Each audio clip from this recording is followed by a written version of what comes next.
Hello and welcome to Seven. And I'm your principal and monocled mutineer, Matthew Mills. And I do wear glasses a lot of the time, so sparing no expense whatsoever, we've employed some cutting edge computer graphics to show you what that might look like. And with the cost of heating a home set to skyrocket, I thought this would be a really good opportunity to talk about something we call contingency planning. And in this episode, the contingency sufficiency, how to win the battle against rising heating costs and influence affordability. Now, in a previous lecture, which I know you dutifully attended, we talked about how prices have been increasing, an effect called inflation. And at that time, inflation was due to top something around 10%. Now, as of today, figures just literally hot off the press show that inflation has got up over 10% to 10.1% compared to this time last year, which is some of the highest rates of price increases that we've seen really in the last 50 or 60 years.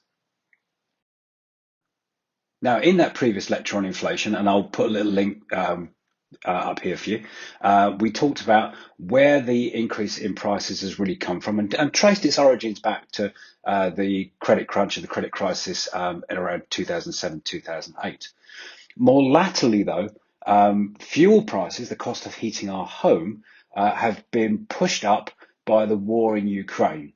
And specifically, about 30% of the oil and gas that is required for Europe comes from Russia. And a lot of this has been cut off or stifled by that war. Now, this is largely what is driving up the cost of heating our homes. So what does all this mean in practical terms? Well, reliable estimates put the increase in heating and lighting of homes to a total bill for an average household of up to £4,000 going into next year. To put that in context, the average household spend on those items in 2020 was about £1,100, £1,150.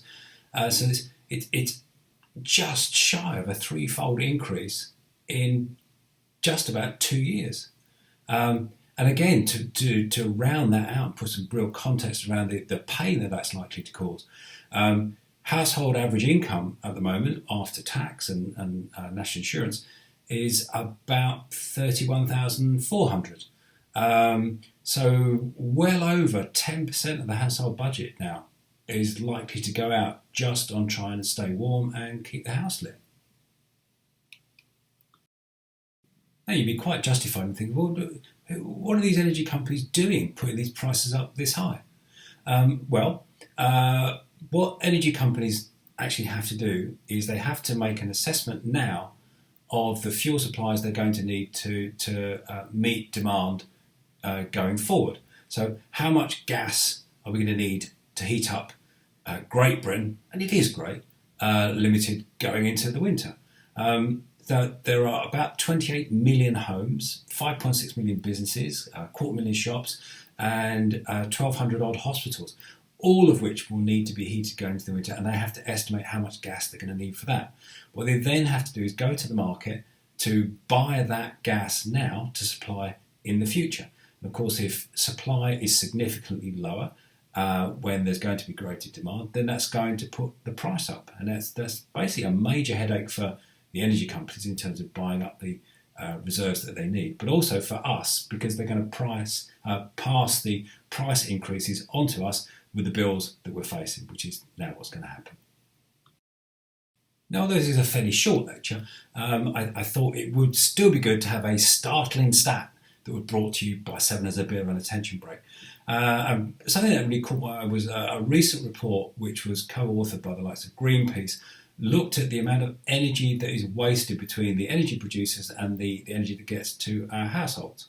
And they estimate that it's something of the order of the output of 57 nuclear power stations is wasted every year.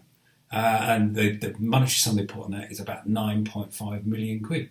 And the thought to maybe ponder there is when energy companies are setting our bills based on this catastrophic amount of energy that gets wasted, is, well, listen, guys, if any of you look at it, maybe you need to raise your game. So, inflation has ramped up, and as part of that, Fuel prices have gone up, and the cost of heating and lighting our homes is likely to rise very, very significantly as well. So, what is one to do about it? Well, step in contingency planning. This is the absolutely fundamental foundation of financial planning, which is basically, what do you do if everything's going to go horribly wrong? What risks can we plan against so that our financial planning and our ultimate financial goals stay on track? And that's what this is. And effectively, what we're doing is we're planning for the worst and hoping for the best, see the world as it really is, so you won't get too stressed. And you can see the author's note at the beginning about that particular rhyme.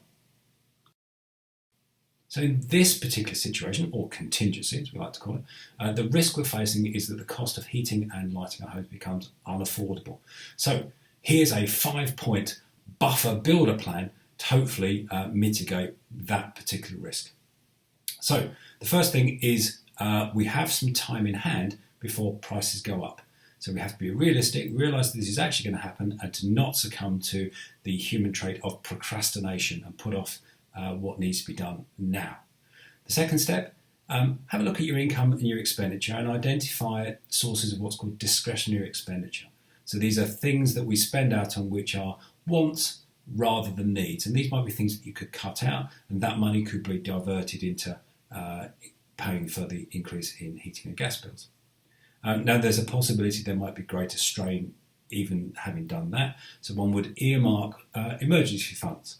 And these would be funds that you would dip into that are readily available if things got really tight. Probably not a bad idea to have these in an account somewhere separate from your main bank account, so they're harder to get to. You get them only in an emergency.